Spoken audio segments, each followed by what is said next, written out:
जय हिंद दोस्तों। आज हम क्लास 12th के एक चैप्टर 4 के नए टॉपिक को शुरू कर रहे हैं जिसका नाम है ASEAN.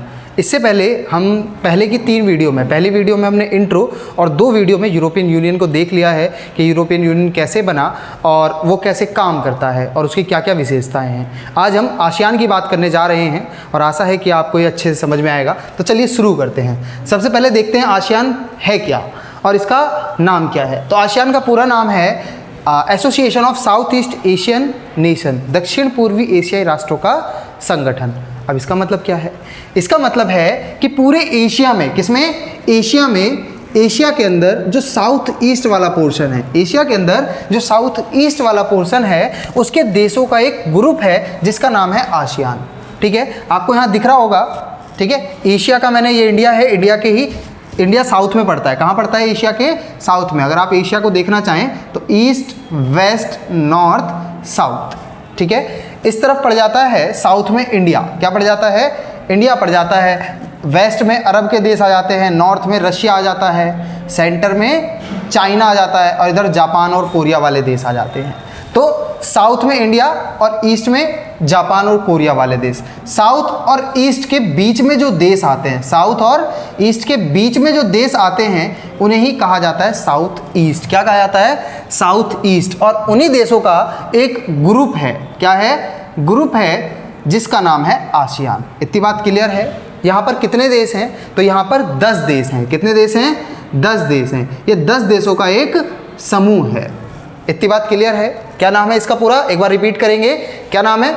Association of south East Asian nation, दक्षिण पूर्वी एशियाई राष्ट्रों का संगठन। क्या है ये? आसियान। इतनी बात क्लियर? आसियान का निर्माण 8 अगस्त 1967 में बैंकॉक घोषणा पत्र पर हस्ताक्षर कर हुआ था।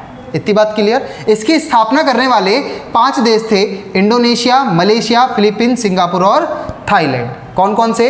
इंडोनेशिया, मलेशिया, फिलीपींस, सिंगापुर और थाईलैंड। इन 5 देशों को आसियान का संस्थापक कहा जाता है। इन्होंने आसियान की स्थापना 8 अगस्त 1967, ठीक है, 8 अगस्त 1967 को करी थी बैंकॉक घोषणा पत्र पर हस्ताक्षर कर। इतनी बात क्लियर? आपके मन में आ रहा होगा कि भैया अभी तो आपने बताया इसमें 10 देश थे, ये तो 5 ही हुए। तो ये 5 संस्थापक देश थे, पर अलग अलग टाइम पर 5 और देश भी इसमें जुड़े।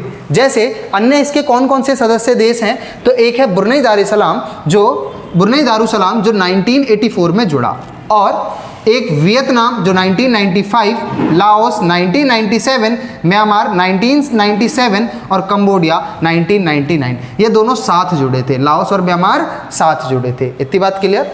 तो 5 देश थे, इंडोनेशिया, मलेशिया, फिलीपींस, सिंगापुर और थाईलैंड। 5 और देश आ गए, Brunei Darussalam, Vietnam, Laos, Myanmar और कंबोडिया। इस तरीके से 5 और 5 मिलाकर 10 सदस्य देश हो जाते हैं आसियान के। आसियान का मुख्यालय इंडोनेशिया की राजधानी जकार्ता के अंदर है। कहाँ है? जकार्ता के अंदर। और वर्तमान समय में इसके जो महासचिव हैं वो हैं लिम जॉक हुई। कौन है? लिम जॉक हुई। इतनी बात क्लियर है? आसियान के सदस्य देशों को आप मैप के अकॉर्डिंग भी देख सकते हैं। ये इंडिया है, इंडिया के ही बगल में आप देख सकते हैं राइट हैंड साइड में क्या क्या पड़ता है। ये है म्यांमार। क्या है? म्यांमार के बगल में है लाओस, लाओस के बगल में है वियतनाम, वियतनाम के ही नीचे आ जाता है कंबोडिया और कंबोडिया के बगल में आ जाता है थाईलैंड। इतनी बात क्लियर? 5 ये देश हो गए, म्यांमार, लाओस, वियतनाम, कंबोडिया और थाईलैंड। इसी के नीचे आएंगे तो यहाँ पर आप देखते हैं कि ये और ये जो आइलैंड है ना, ये दोनों कहलाते हैं मलेशिया। क्या कहलाते हैं? मलेशिया। यहाँ पर छोटा सा देश है जिसका नाम है ब्रुनई। मलेशिया, ब्रुनई, ये पूरा है सिंगापुर। ये वाला आइलैंड्स का जिसे देश कहा जाता है वो है इंडोनेशिया, और इधर का जो है ये है फिलीपींस। इस तरीके से इसकी सदस्य संख्या हो जाती है 10। इतनी बात क्लियर है? चलिए अब हम आसियान की हिस्ट्री के बारे में समझेंगे कि आसियान का इतिहास कैसा रहा था। जो आसियान के देश थे साउथ ईस्ट एशिया के, उनका इतिहास कैसा रहा था। आपको याद होगा कि 1939 से 1945 के बीच में सेकेंड वर्ल्ड वॉर चला था। क्या चला था? सेकेंड वर्ल्ड वॉर चला था, जिसके अंदर क्या था? आपने देखा होगा अलाइड और एक्सिस पावर के बीच में वॉर हुई थी। ठीक है, किस किस के बीच में? अलाइड और एक्सिस के बीच में वॉर हुई थी, मित्र राष्ट्र और धुरी राष्ट्रों के बीच में। ठीक है, जिसमें अलाइड पावर मित्र राष्ट्र जीत गए थे। पर उसी दौरान कोल्ड वॉर के टाइम पे क्या हुआ था, जो साउथ ईस्ट एशिया वाला पोर्शन था, उसके अंदर जापानी और यूरोपीय देशों का, जापानी और यूरोप के कई देशों का कंट्रोल था साउथ ईस्ट की तरफ, और वो चाहते थे कि वो साउथ ईस्ट के देशों को अपने नियंत्रण में रख सके। इतनी बात क्लियर है। उन्होंने लंबे समय तक साउथ ईस्ट के एशिया के देशों पर राज भी किया और लूटने की कोशिश भी की। जैसे अंग्रेजों ने भारत के ऊपर राज किया था और भारत को बहुत नुकसान पहुंचाया, सेम उसी तरीके से जापानी और यूरोपीय साम्राज्य के कई सारे शासकों ने क्या किया था, साउथ ईस्ट एशिया के देशों को भी नुकसान पहुंचाया था। क्लियर। इसी के साथ क्या हुआ, कैसा नुकसान पहुंचाया था, तो आर्थिक तौर पर और राजनीतिक तौर पर साउथ ईस्ट एशिया के कई सारे देशों को नुकसान पहुंचाया था जापानी साम्राज्य और यूरोपीय साम्राज्य के लोगों ने। इतनी बात क्लियर है। फिर क्या हुआ, कोल्ड वॉर शुरू हुआ 1945 से। इतनी बात आपको पता थी कि कोल्ड वॉर शुरू हुआ 1945 से, और ये कोल्ड वॉर शीत युद्ध यूएसए और यूएसएसआर के बीच में हुआ। किस किस के बीच में हुआ, यूएसए और यूएसएसआर के बीच में हुआ। और ये दोनों ही देश चाहते थे कि जो साउथ ईस्ट एशिया का पोर्शन है, किसका है, साउथ ईस्ट एशिया का पोर्शन है, वो इनके साथ जुड़ जाए। जो साउथ ईस्ट एशिया का पोर्शन है वो यूएसए चाहता था उसके साथ जुड़ जाए, और यूएसएसआर चाहता था उसके साथ जुड़ जाए। क्लियर। अमेरिका ने इस चीज़ को तेजी करते हुए या इन देशों के साथ अपना ज़्यादा अच्छा संबंध बनाने के लिए अमेरिका ने सीटो तक का निर्माण कर दिया था, एक ऑर्गेनाइजेशन का निर्माण कर दिया था जिसका नाम था सीटो। फुल फॉर्म है South East Asian Treaty Organisation. SEATO का निर्माण 1954 में किया गया था, जिसके द्वारा अमेरिका ने साउथ ईस्ट एशिया के कई देशों के साथ संबंध सुधारने की कोशिश करी थी। इतनी बात क्लियर।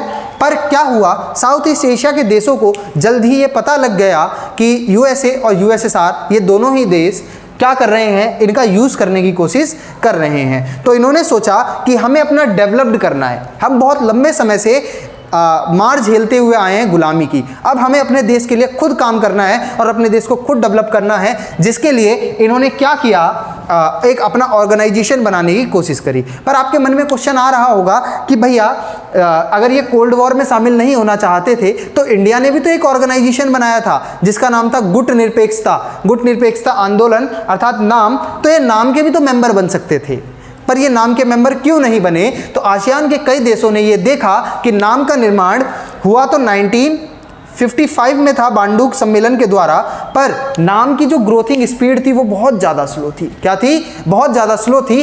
और आसियान के या east Asia, south east Asia के देशों को लगा कि नाम जब तक हम तक पहुंचेगा, जब तक हम बहुत पीछे रह जाएंगे। हमें कुछ ना कुछ अपने लिए करना होगा, एक साथ आकर करना होगा। जिसके लिए आसियान के 5 देशों ने आसियान का निर्माण किया 1967 में, और धीरे धीरे 5 और देश जुड़े और इसकी सदस्य संख्या हो गई 10। इसके 10 देशों के नाम आप मुझे कमेंट में लिखकर बताएंगे। इतनी बात क्लियर है। अब आगे चलते हैं। अब आसियान का निर्माण तो किया गया, पर आसियान के क्या उद्देश्य रखे गए उनको जानने की कोशिश करेंगे।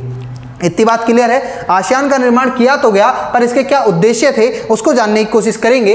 तब आसियान का जब निर्माण किया गया तो पहला उद्देश्य बताया गया कि आसियान के जितने भी ये 10 के 10 देश हैं, आज जो वर्तमान समय में 10 देश हैं, ये 10 के 10 देश आपस में शांति, सुरक्षा व आपसी सहयोग के लिए काम करेंगे।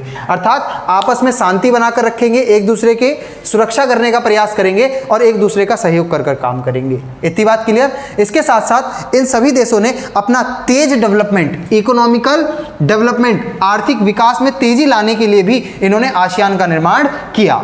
इसके साथ साथ क्षेत्रीय तौर पर, क्षेत्रीय मतलब रीजनल, जहां ये रहते हैं उन देशों के अंदर क्या करने के लिए, आपसी सहयोग बनाने के लिए भी इन्होंने आसियान का निर्माण किया। इसके साथ साथ जो ये देश हैं, आसियान के जो देश हैं, ये 10 देशों ने आपसी तौर पर राजनीतिक, सामाजिक, आर्थिक, सांस्कृतिक, व्यापारिक, यहाँ तक कि वैज्ञानिक और तकनीकी के साथ साथ प्रशासनिक तौर पर भी एक दूसरे देशों का सहयोग किया है, जिसकी वजह से आसियान के ये 10 देश पूरी ही दुनिया में बहुत आगे निकल पाए हैं। आज ये दुनिया के कई सारे देशों से तेज गति से डेवलप करने वाले देश बन गए हैं। इतनी बात क्लियर। इसके साथ साथ आसियान के जो देश हैं, इनके देशों में क्या है, साझी समस्याएं हैं। क्या है? कुछ समस्याएं हैं जो कॉमन समस्याएं हैं, तो ये सभी देश मिलकर उन समस्याओं को ढूंढते हैं और उन्हें सॉल्व करने की कोशिश करते हैं। इतनी बात क्लियर है। इसके साथ साथ इन सभी देशों ने आपस में एक मार्केट बना रखी है जिसका नाम है साझा बाजार। इस साझा बाजार में ये आते हैं और सभी एक दूसरे को विदाउट एनी टैक्स ट्रेड करते हैं, जिससे इनका आसानी से डेवलपमेंट हो सके। इतनी बात क्लियर है। इसके साथ साथ ये सभी देश एक दूसरे देश को हेल्प करते हैं जिससे इनके बीच का व्यापार को बढ़ाया जा सके, जिसके लिए इन्होंने टैक्स फ्री पॉलिसी को, ठीक है, फ्री ट्रेड एग्रीमेंट भी साइन कर रखा है अपने देशों के बीच में। इसके साथ साथ इन्होंने बहुत सारे देशों के साथ भी फ्री ट्रेड एग्रीमेंट शामिल कर रखा है, जिसमें एक इंडिया भी है। इतनी बात क्लियर है। इसके साथ साथ यूएनओ के दायरे में रहकर इन्होंने आपस में कई सारे कानूनों का निर्माण भी किया है और वो कानून इन देशों के डेवलपमेंट में हेल्प करते हैं। ये कुछ विशेषताएं थी या ये कुछ उद्देश्य थे जिन उद्देश्यों को ध्यान में रखकर आसियान का निर्माण किया गया। जब आसियान बन गया तो इसने पूरी ही दुनिया के सामने एक नया एग्जाम्पल पेश किया और बहुत नाम कमाया। उसी को आसियान वे कहते हैं। इसकी बहुत सारी विशेषताएं हैं और बहुत सारी कुछ कमियां भी हैं। उन विशेषताओं के साथ कमियों को हम समझेंगे अगली वीडियो में। जब तक के लिए जय हिंद। और अगर वीडियो पसंद आई हो तो लाइक कीजिए, शेयर कीजिए, सब्सक्राइब कीजिए और जो भी डाउट है या जो भी प्रॉब्लम है उसे कमेंट में लिखकर पूछिए। ठीक है, इतनी चीज़ समझ में आ गई। और हाँ, ध्यान से आसियान के 10 देशों के बारे में उनके नाम कमेंट में ज़रूर लिखिएगा। इतनी बात क्लियर। चलिए अब मिलते हैं आपसे नेक्स्ट वीडियो।